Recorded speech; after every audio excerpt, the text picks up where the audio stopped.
하버드 대학이 말하는 당신이 몰랐던 8가지 심리 알아보겠습니다. 여러분, 우리는 늘 사람을 보며 이렇게 말하곤 합니다. 저 사람은 방이 왜 저렇게 어질러져 있지? 밥을 왜 저렇게 많이 먹을까? 저런 습관을 가진 사람은 분명 문제가 있을 거야. 하지만 과연 그럴까요? 세계 최고의 명문대학 하버드에서는 전혀 다른 답을 내놓았습니다. 우리가 단점이라고만 생각했던 그 모습 속에 사실은 특별한 장점과 가능성이 숨어 있다는 사실을 밝혀낸 것입니다. 오늘은 바로 하버드 대학에서 연구한 당신이 몰랐던 8가지 심리학에 대해 이야기해 보겠습니다. 이 이야기를 들으시면 사람을 바라보는 눈이 완전히 달라지실 겁니다. 첫 번째 심리학은 방이 지저분한 사람입니다. 우리는 흔히 방이 지저분하면 게으르다고 생각합니다. 성격이 대충이야. 정리정돈 하나 못하는 사람이 무슨 일을 잘하겠어. 이런 말을 쉽게 하곤 하지요. 하지만 하버드 연구에 따르면 방이 지저분한 사람은 오히려 창의력이 50% 더 높다고 합니다. 왜 그럴까요? 지저분한 환경은 머릿속 고정관념을 깨뜨립니다. 꼭 이렇게 해야 한다. 는 틀에서 벗어나 새로운 방식으로 문제를 바라보게 만드는 힘이 있다는 겁니다. 사례 하나를 말씀드리겠습니다. 세계적인 천재 화가 피카소, 그는 작업실을 항상 어지럽게 두었습니다. 그 속에서 그는 새로운 그림을 구상했고 남들이 상상도 못한 독창적인 작품을 탄생시켰습니다. 또 다른 예로 애플 창업자 스티브 잡스 역시 책상과 방이 늘 어지럽혀져 있었습니다. 하지만 그 속에서 그는 기존의 상식을 뒤집는 혁신을 만들어냈습니다. 여러분, 혹시 자녀나 손주가 방을 지저분하게 써서 속상하신가요? 그럴 때 이렇게 생각해 보시면 어떨까요? 혹시 내 아이가 창의적인 사람일지도 몰라. 어쩌면 어질러진 방 속에서 새로운 발명이 태어나고 있는 것일지도 모릅니다. 두 번째 심리학은 식사량이 많은 사람입니다. 우리는 흔히 밥을 많이 먹는 사람을 보며 이렇게 생각합니다. 욕심이 많네. 절제가 안 되네. 건강 걱정도 안 하나 봐. 하지만 하버드 연구 결과 식사량이 많은 사람은 그렇지 않은 사람보다 감정 지능이 40% 더 높다고 합니다. 왜 그럴까요? 음식을 먹는 행위는 단순히 배를 채우는 게 아니라 감정을 해소하는 방법이 되기도 합니다. 밥을 맛있게 먹는 사람은 감정을 숨기지 않고 표현하는 경향이 강합니다. 그래서 타인의 감정에도 민감하게 반응하고 더 따뜻한 관계를 맺는 힘이 있다는 겁니다. 실제 사례를 들어보겠습니다. 한 직장에서 팀장이 있었습니다. 그는 늘 직원들과 함께 점심을 먹으며 이런저런 대화를 나눴습니다. 식사를 통해 직원들의 고민을 자연스럽게 듣고 감정을 이해해 주었습니다. 그래서 그의 팀은 언제나 분위기가 좋았고 성과도 뛰어났습니다. 또 다른 사례로 유명한 방송인 유재석 씨를 떠올려 보십시오. 그는 항상 함께 밥을 먹으며 상대의 마음을 열어주는 것으로 잘 알려져 있습니다. 그 따뜻함 속에 높은 감정 지능이 숨어 있는 것이지요. 여러분, 혹시 가족 중에 밥을 유난히 많이 먹는 분이 계신가요? 그럴 땐 이렇게 생각해 보세요. 여러분, 우리는 흔히 지각을 하는 사람을 보며 이렇게 생각합니다. 게으르다. 약속을 대수롭지 않게 생각한다. 책임감이 없다. 하지만 하버드 연구는 전혀 다른 결과를 보여줍니다. 지각을 자주 하는 사람일수록 우수한 성과를 낼 확률이 70%더 높다는 겁니다.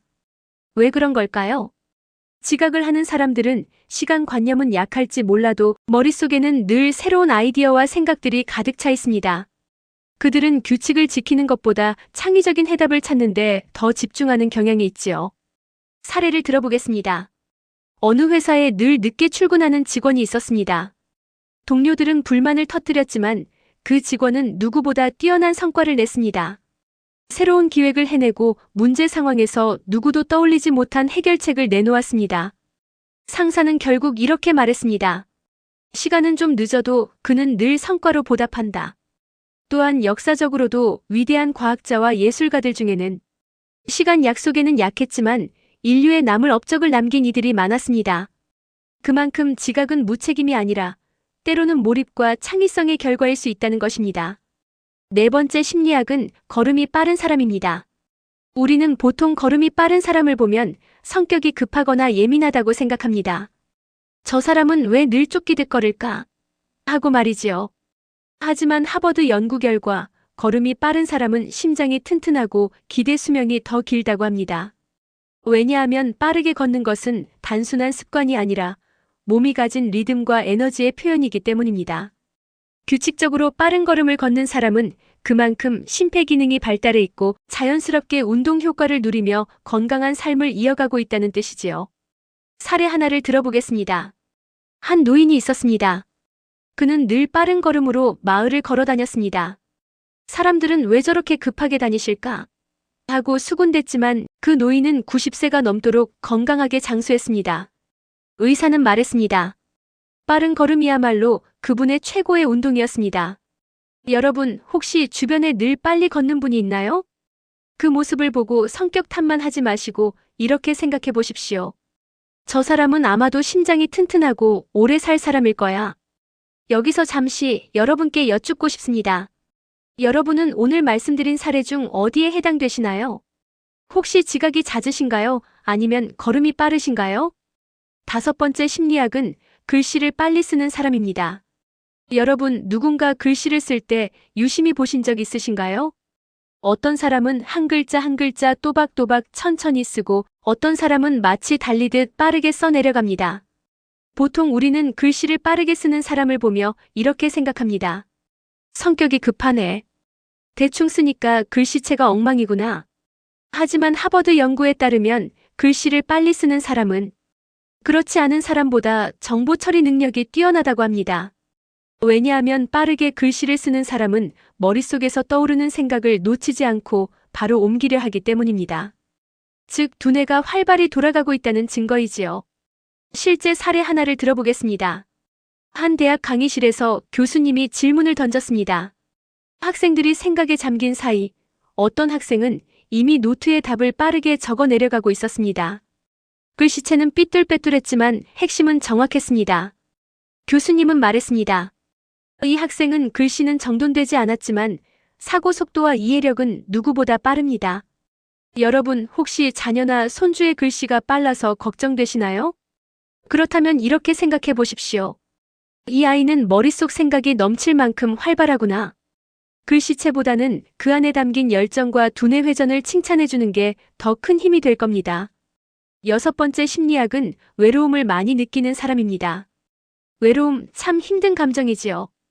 혼자라는 생각, 아무도 나를 이해하지 못한다는 생각은 가슴을 아프게 합니다. 그래서 우리는 흔히 외로움을 자주 느끼는 사람을 보고 이렇게 말합니다. 저 사람은 왜 저렇게 연약할까? 마음이 약해서 금방 무너지는구나.